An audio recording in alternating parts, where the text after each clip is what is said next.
Assalamualaikum warahmatullahi wabarakatuh. Perkenalkan, saya Mutia Rahmadani Rahim, usia saya 17 tahun dan saya merupakan pelajar SMA kelas 11. Alhamdulillahilladzi an'amana bi ni'matil imani wal islam wa nusalli wa nusallimu ala khairil anam sayyidina Muhammadin wa ala alihi washabbihi ajma'in. Amma ba'du. Salam sejahtera bagi generasi muda berkualitas Indonesia. Mari kita panjatkan puji syukur kepada Allah Subhanahu wa Ta'ala karena kita bisa berada di tempat ini dalam keadaan sehat walafiat. Segala puji bagi Allah, Tuhan semesta alam, yang mana Allah Subhanahu wa Ta'ala telah menciptakan 7 lapis langit tanpa tiang dan menciptakan 7 lapis bumi tanpa gantungan. Dan kita, umat Nabi Muhammad SAW, bernaung padanya. Kemudian selawat bermutiarakan salam, tak jemu dan tak bosan-bosannya kita berikan kepada sang proklamator alam, Baginda Muhammad SAW, dengan mengucapkan kalimat Allahumma sholli wa sallim wa barik alaih. Mudah-mudahan kita di sini senantiasa mendapatkan syafaat yang dijanjikan oleh Nabi Muhammad SAW, yaitu pada hari yang tidak bergunanya harta yang berlimpah, pangkat, anak dan cucu, melainkan yang berguna hanyalah hati yang beriman. Video ini dibuat dengan tujuan untuk memenuhi tugas pendidikan agama Islam kelas 11 dari Bapak Nur Khalid Mawardi SPDI yang saya hormati selaku guru pengampu mata pelajaran pendidikan agama Islam. Maka dari itu, izinkanlah saya menyampaikan beberapa patah kata kepada para penonton dan generasi muda berkualitas Indonesia mengenai tokoh-tokoh pembaru Islam pada masa modern. Pembaruan Islam adalah upaya-upaya untuk menyesuaikan paham keagamaan Islam dengan perkembangan baru yang ditimbulkan kemajuan ilmu pengetahuan dan teknologi modern. Dalam bahasa Arab, gerakan pembaruan Islam disebut tajdid. Secara harfiah, tajdid berarti pembaruan dan pelakunya disebut mujaddid.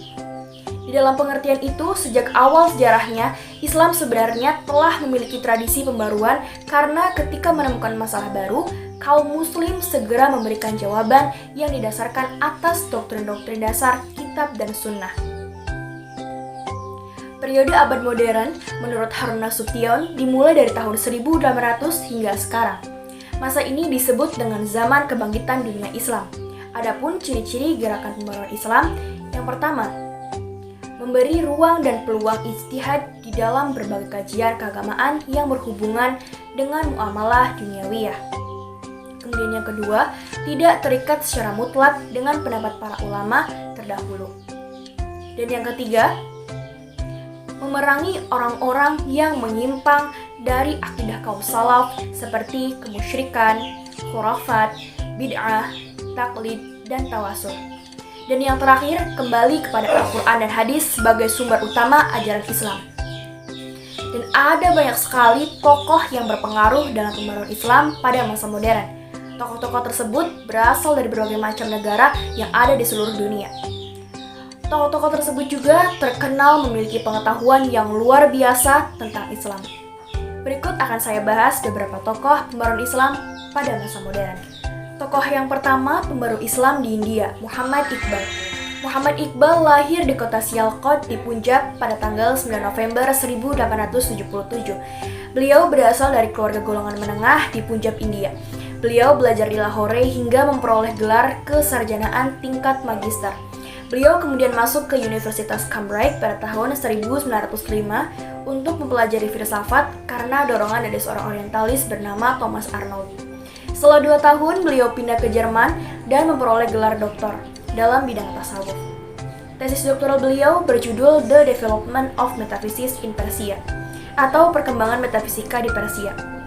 Pada tahun 1908, beliau kembali ke Lahore dan menekuni profesi sebagai pengacara dan dosen filsafat.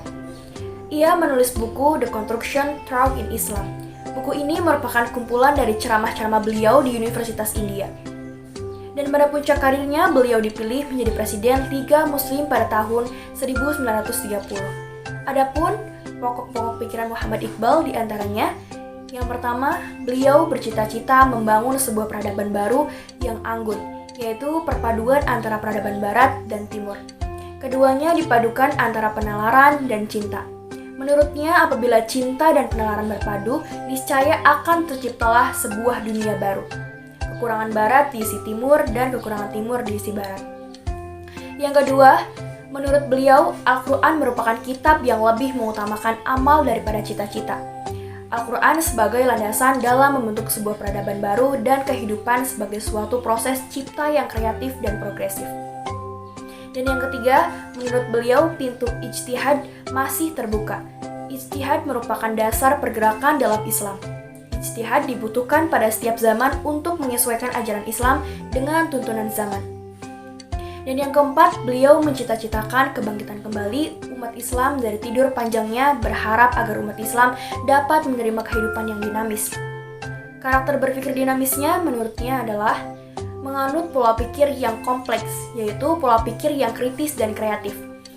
Menganut pola pikir maju dan berkembang, memiliki pertahanan diri yang lebih besar, memiliki psikodinamika yang kompleks, dan memiliki kepribadian yang luas. Tokoh yang kedua, pembaru Islam di Mesir, Muhammad Abduh. Nama lengkapnya adalah Muhammad Abduh Hasan Khairullah. Beliau dilahirkan di Mahalat Nasal Subrahid, Al-Bahira, Mesir tahun 1849 Masehi. Beliau masih keturunan Umar bin Khattab dari garis ibunya. Abduh belajar agama ke Syekh Ahmad pada tahun 1862. Kemudian ia melanjutkan ke Universitas Al-Azhar Kairo pada tahun 1866. Setelah menyelesaikan studinya, beliau mengajar di Al-Azhar. Puncak karirnya, ia menjadi mufti pertama di Mesir pada tanggal 3 Juli 1899. Muhammad Abduh meninggal pada tanggal 11 Juli 1905. Adapun ide pokok pikiran Muhammad Abduh diantaranya yang pertama, dalam bidang pendidikan, yaitu menawarkan agar dilakukan lintas disiplin ilmu, yakni antara kurikulum madrasah dan sekolah, sehingga menghilangkan dikotomi antara ulama dan ilmuwan modern. Yang kedua, menurutnya pintu ijtihad masih terbuka lebar bagi umat Islam. Ijtihad merupakan dasar penting dalam menafsirkan kembali ajaran Islam. Yang ketiga, menurutnya Islam adalah ajaran rasional yang sejalan dengan akal. Dengan akal, maka ilmu pengetahuan menjadi maj. Dan yang terakhir, menurutnya kekuasaan negara harus dibatasi oleh konstitusi yang dibuat oleh negara yang bersangkutan. Salah satu karya beliau yaitu Risalah Tauhid. Tokoh yang ketiga, pembaru Islam di Turki, Sultan Mahmud II. Sultan Mahmud II lahir pada tahun 1785 dan wafat pada tahun 1839. Latar belakang pendidikannya adalah agama Islam, pemerintahan, sejarah, sastra Arab, sastra Turki, dan sastra Persia. Beliau diangkat menjadi sultan pada usia yang masih muda, yaitu pada 22 tahun. Dalam pemerintahannya, Turki semakin kuat.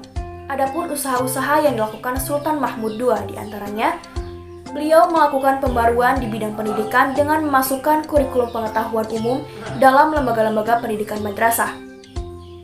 Yang kedua, beliau mendirikan sekolah Maktabi Ma'arif untuk mencetak tenaga-tenaga ahli di bidang administrasi. Selain itu, ia membangun sekolah Maktabi Ulumi Edibiyat untuk menyediakan tenaga-tenaga ahli penerjemah.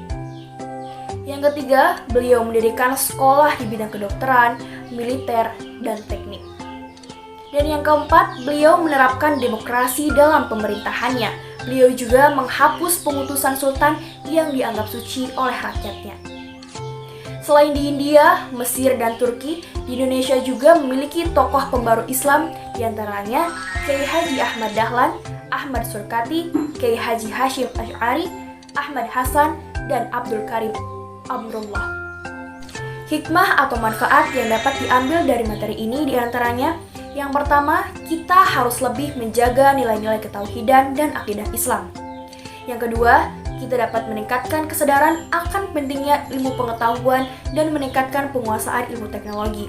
Karena peradaban Islam masa modern mengalami kemunduran dikarenakan ketidakantusiasan umat Islam dalam teknologi dan informasi. Dan untuk generasi muda berkualitas Indonesia, pendidikan bukan hanya pergi ke sekolah dan mendapatkan gelar, tapi juga soal memperluas pengetahuan dan menyerap ilmu kehidupan.